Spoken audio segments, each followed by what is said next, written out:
Hey YouTube, it's Darlene. I'm back. Here I am once again, another day.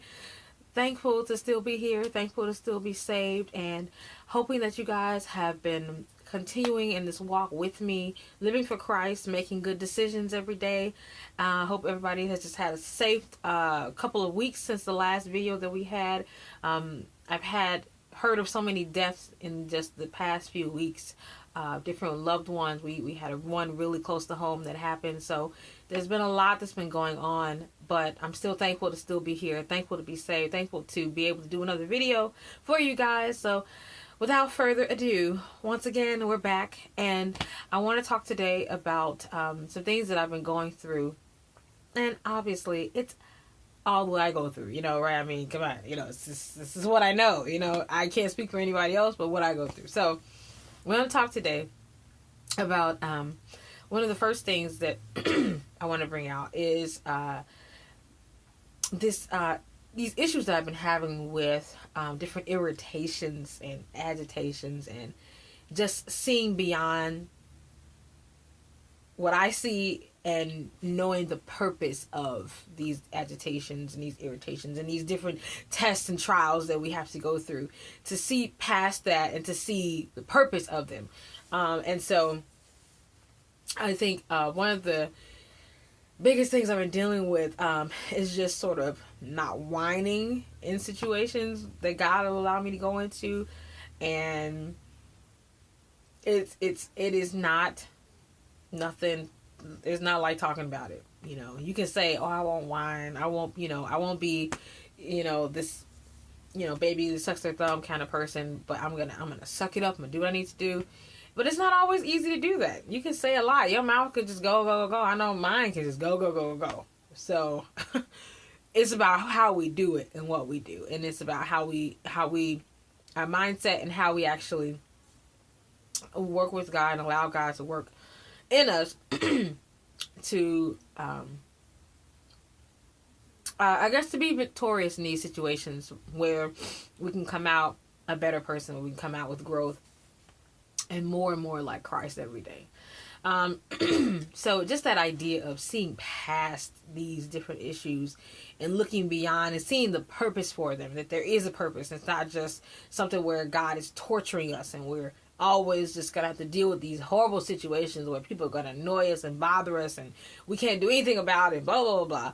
And just feeling like that, but that's not the case. And God does not want us to feel like we are, like he doesn't care, and he's just doing stuff because he's sitting high and looking low, and he's got a magnifying glass, and directing, using the sun to burn us up or whatever, but anyway, just having that idea that God is not trying to hurt me. He's not trying to do anything but make me. He's trying to make me like his son. He is, he loves me, obviously, because I'm still here, and he wants me to make it to heaven.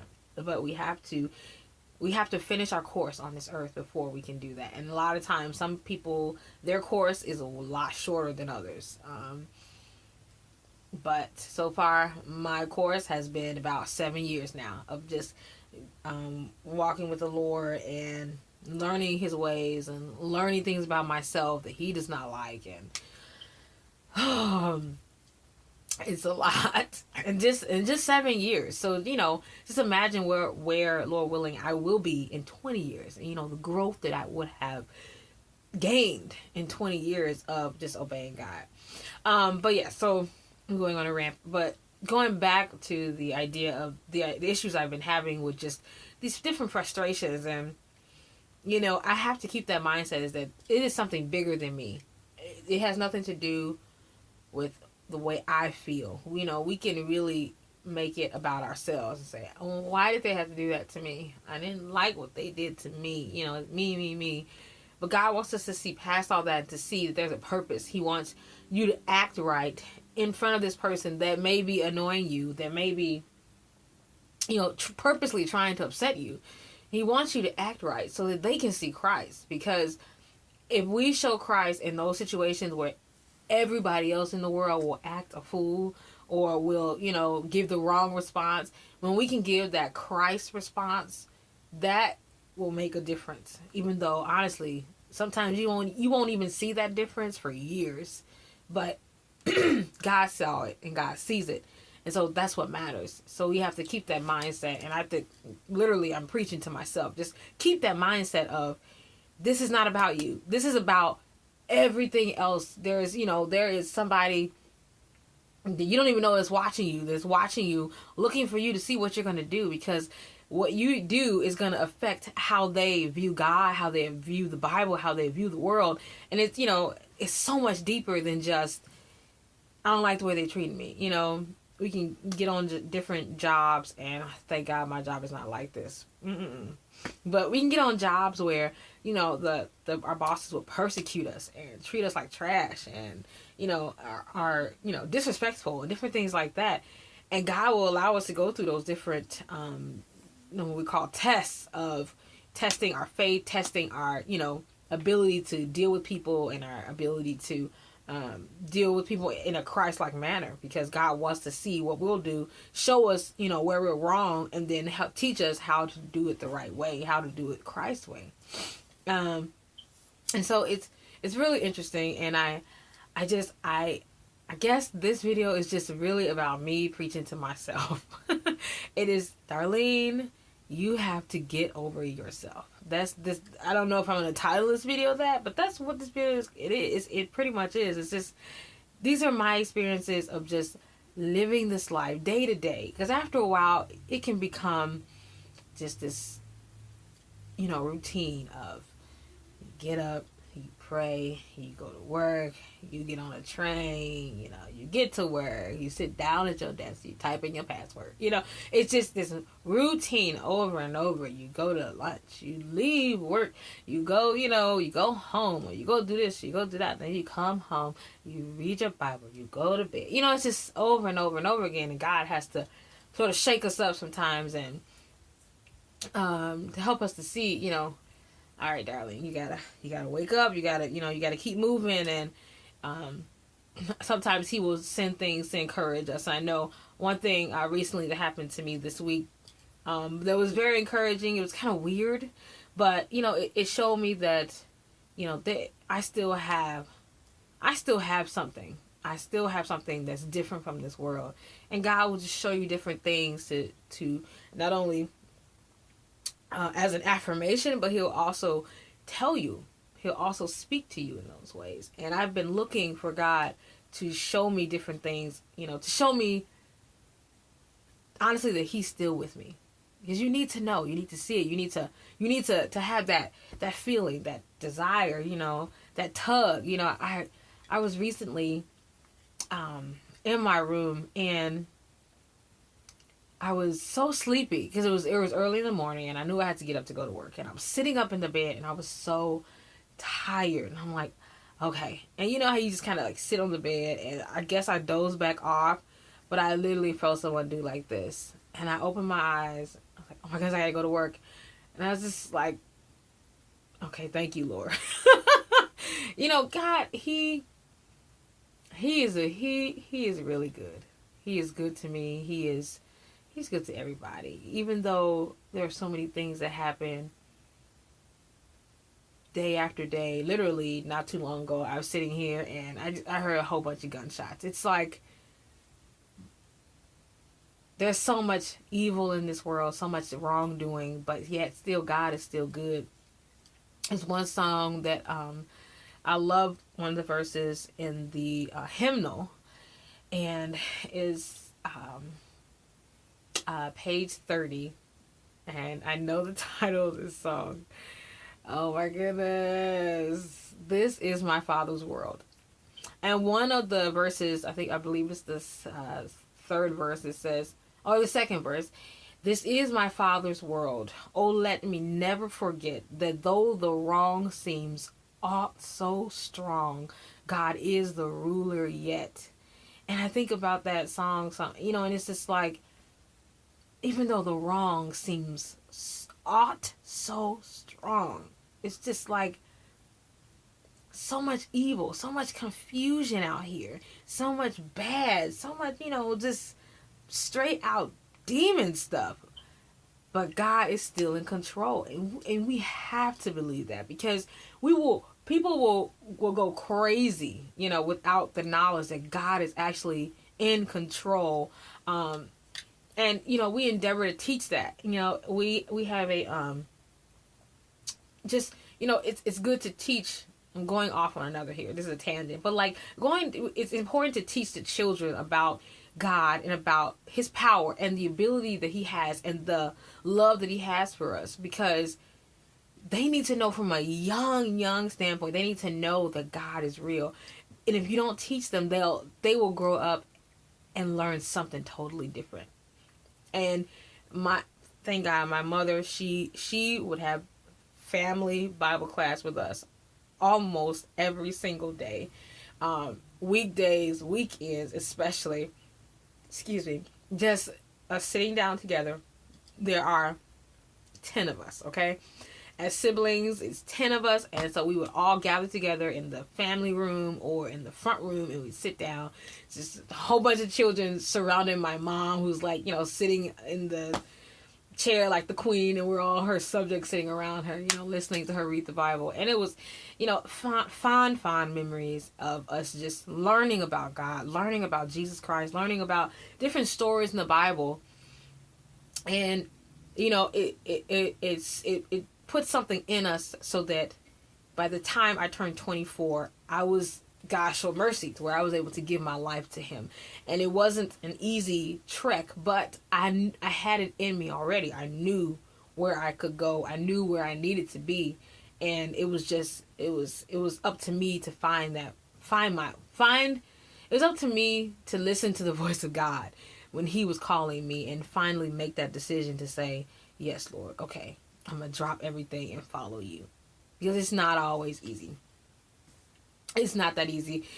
Sometimes, it seems like as years go by, it's getting harder and harder for people to just drop everything in this life and say, yes, Lord, I'll follow you. Because there's so much you get lost into, and so it's hard to pull away from it. It was hard for me, and I wasn't really into things like some people are. But it was still hard for me, and God had to reach way down, dig me out of the muck and mire. So, it's just important to teach. Going back to the other point I was making, it's important to just teach your children so that they'll already have it in their mind.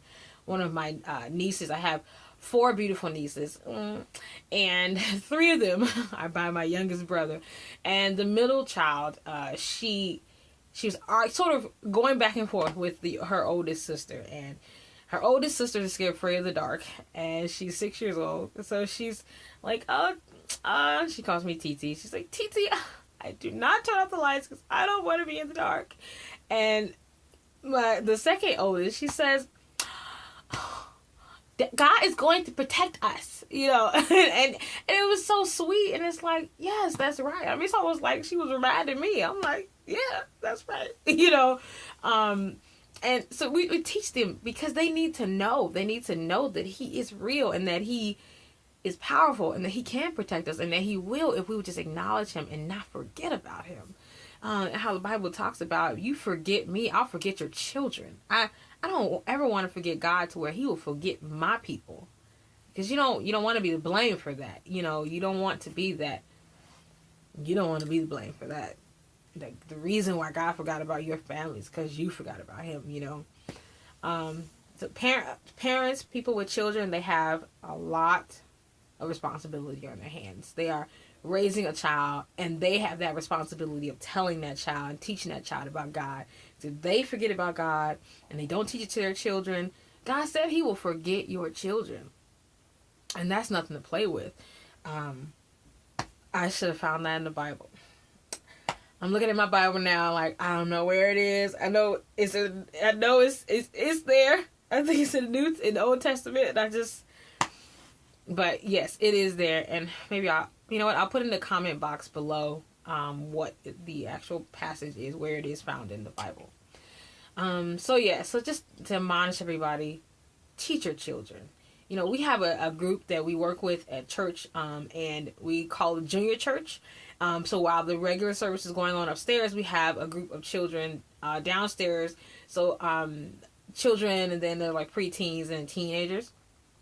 And we all have our own separate church where we sing songs and we, you know, have scripture reading, and we have what we call specials where people can get up and sing and get poems and different things and play instruments. And it's really, really nice. And I believe the children love it. I love it. I love working with the children. We sing, you know, songs like Father Abraham and Rise and Shine. And so it's a great opportunity for us to teach the children, you know, to give back and to put in them what they may not be getting at home. Some of them are, but some of them aren't. So it's very important to teach children young. And so I'm very thankful and grateful that God has given me that opportunity to help give to the youth of our community, because they are the future. And if we don't teach them about God, they won't know in the future about God. Can you know, the Bible was talking about in Israel how his people, God's people in the Old Testament, how they forgot about him and how they didn't tell their children about him, and then their children's children didn't know about him. And so they didn't know about the good things that he did for them when he took, you know, when he brought them out of Egypt using Moses. So it's just very important to remember that we have to be those teachers. We have to pass it down. We have to pass it, or it will be forgotten. So the final thing that I wanted to talk about, because it's already 16 minutes in, I talk too much, seems like, right? No. Okay, so we're not going to say that. So the last thing I want to talk about is something that I encountered earlier this week. I was in a meeting at work, and it was me and my coworker, who is not here, but I'm like, because he was here when, whatever. So anyway, it was me and my coworker, and then another gentleman who is in a totally different department. He does not know, you know, my testimony or anything like that, because we don't really, when we do interact, it's all business. And so we're in the meeting, and we're talking about one of our coworkers, me and my coworkers. One of them, she just had a baby not too long ago, and she named the baby Silas. And so it just came to my mind, it's a Bible name. So I said it out loud. That's a Bible name. And he looked at me, and he's like, "You said that's a Bible name?" I said, "Yeah." I was like, you know, like Paul and Silas. And he looked at me, and he said, tell me the story. And I was like, okay. You know, so inside I'm like, oh, you know, it's a shock, because we're in the middle of a meeting. You know, the guy has his laptop and he was typing on it. He stopped to hear the story. And so I'm like, okay, all right, fine. So I went ahead and I told him the story as best I could, as far as, I guess, making it short, because it could be sort of difficult sometimes to bring in the Bible when you're in the middle of work. So, but God opened the door, so I was able to go ahead and just talk with him. Told him about the scriptures, and I ended it with, and the jokekeeper got saved. And I kind of felt like, okay, I'm talking to him like he's one of my 4 or 5 year olds from junior church, when we tell stories to them. But anyway, so I told him the story, and he's just looked at me, he's like, oh, thank you. And then he went right back to typing on his laptop, and I was like, okay, so we're gonna get back to what we were talking about. Okay, it was weird, it was encouraging, because I needed that. Sometimes you just need God to say, I don't know, you just need him to continue to affirm, hey, I'm still with you. Hey, you still got something. You still got Jesus in you. He's still there. People still see it. People still, acknowledge it, or I still want to use you. That's what I want. I want God to be able to use me. And so that was very encouraging. It was very weird because I never experienced that before. Just the curiosity about the Bible in the middle of a meeting. You know, I could see if I was like on the train, it wouldn't be so weird, you know, because you're on the train and you get to talking to people, but we're in a meeting, you know, talking about, you know, grants and salaries, and you bring this up, you know, so. But anyway, so it was great, and it was a good experience, and I think about it often, you know, just, why did he want to hear that? Why? What was the purpose? You know, we don't know. I have no idea. I have no idea how God could use that. I don't know, but I'm glad that I was able to be the one to tell him, and to give him to relay the story to him, and let him go from there. And Lord willing, he'll come back, hopefully, and, you know, we can keep talking about it. Next thing you know, he could be out the service, and yay, you know, and, you know, give his heart to the Lord. If he hasn't already, hey, you know, it'd be great, you know. So, but that's what it's all about. At the end of the day, we are giving our lives to Christ, and the goal is to be that. I'm sorry, I thought I shut it off. I was like, I have this like new, I'm sorry, I'm so random right now. But I have this Bluetooth remote, and I thought I clicked it. And I was like, oh no. Okay. But anyway. But the goal of it is to just go out and tell the gospel. Like, that is why we have been saved. God has given us his son, and Christ is in our lives so that we can go and spread the gospel and get other people in to the family of God, to save them from the fiery pits of hell. Because at the end of the day, that is where we will end up, whether in heaven or hell. You know, there is no purgatory. That's not in the Bible. There is a heaven and there is a hell. So yes, so those are the two things that I just wanted to share. I obviously have been rambling, but I'm done now. It has been 21 minutes and 52 seconds as I am still talking. So I'm going to let you guys go. I love you all very much. Thank God for you all. Continue to pray for me, those that can get a prayer through. I want to continue to do these videos. I've been admonished already for how long it takes me to do these videos. So you know what? We're going to keep doing these videos, and we're going to do it more frequently. Okay? See this face right here? Yeah, this face is going to do better. Okay? So, yes, pray for me. I want to do better. I want to do better. So, Lord willing, we will do better, and we're going to do it more frequently, and I want to be able to continue to do what I said from like 5 videos ago about different things that I want to do and different topics and stuff. So we still want to do those things. So thank you all so much for listening as I ramble and just sort of share myself with you guys. I appreciate you all. Have a good night, okay? Bye.